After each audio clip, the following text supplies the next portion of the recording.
All right, this is a breakdown video for Come Together, and there are 3 parts to the song we're going to do. We're going to do them in order of the song.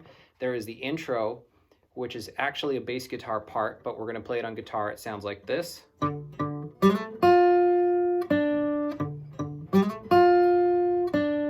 There is the verse, which is when John Lennon is babbling about he lacked production and all sorts of weird stuff. Okay, so that part sounds like this.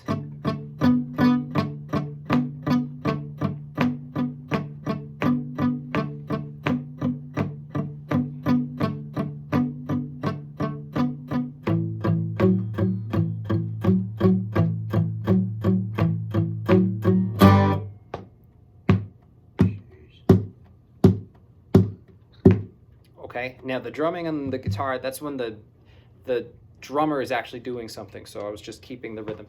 And the last part, which is the chorus, Come Together, is power chords on the low E string. It sounds like this.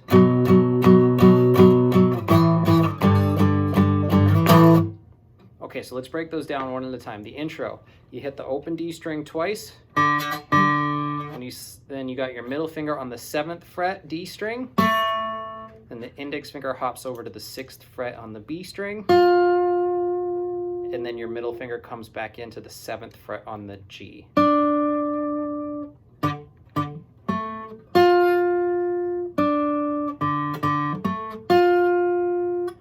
notice these notes are all in a row. Bum, bum, bum. Long note, long note. Okay, the verse. There's 2 chords. A D5 and an A5. These are actually really simple chords. Think about it like a D chord. But I'm going to get rid of my middle finger and ring finger. So now the only strings that are ringing are the 2nd fret on string number 3 and the open D string. And when you play just those 2, you get a D power chord. Now you hit that chord twice, and then on the same string, the ring finger comes in and grabs the 4th fret. And you go back and forth between those 2. It gives you kind of this home, on the range sort of chord.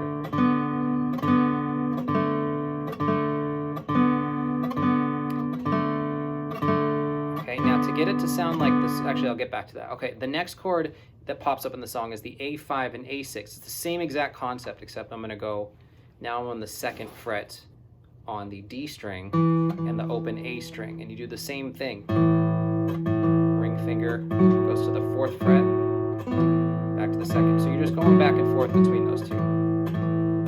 Okay, now how do you get it to sound like the song? You have to learn a new technique called palm muting. Palm muting is when the outside of your palm is going to rest on the strings, but not in the middle of the strings, as far back as you can go while your palm is still touching. When you do this correctly, you get this muted sort of sound. If you find that when you do it, you get this thud, then your hand is too far close to the neck. You have to move it farther back, as far back to here as you can get it. And you'll notice you get a nice thud, but you'll still hear the notes. So, to do the verse, you're going to go, this is the D5 and D6 chord now. You do that pair,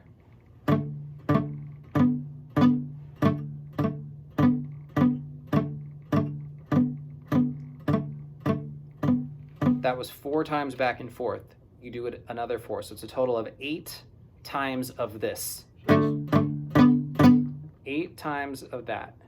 2, 2, 3, 4. 1, 2, 3, 4. Now you move to the A5 and A6. Same thing, 4 times. 1, 2, 3, 4. And then 1 quick hit of a G chord. I use a really lazy G chord for this one. I literally just use my middle finger on the low E string, and then just hit and cover the strings with your strumming hand. So.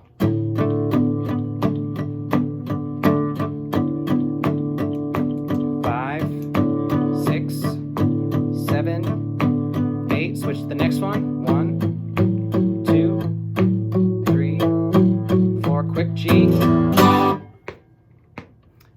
Now to the chorus. 3 chords. You got a B power chord, which is the 7th and 9th fret. An A power chord, which is the 5th and 7th fret. A G power chord, which is 3 and 5.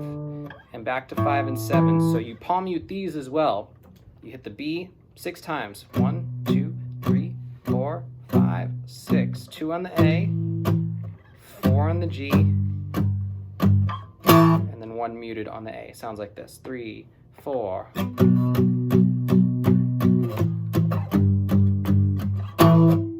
And then you start the whole song over. So those are the 3 parts. Intro, verse, and then chorus. And that's it. So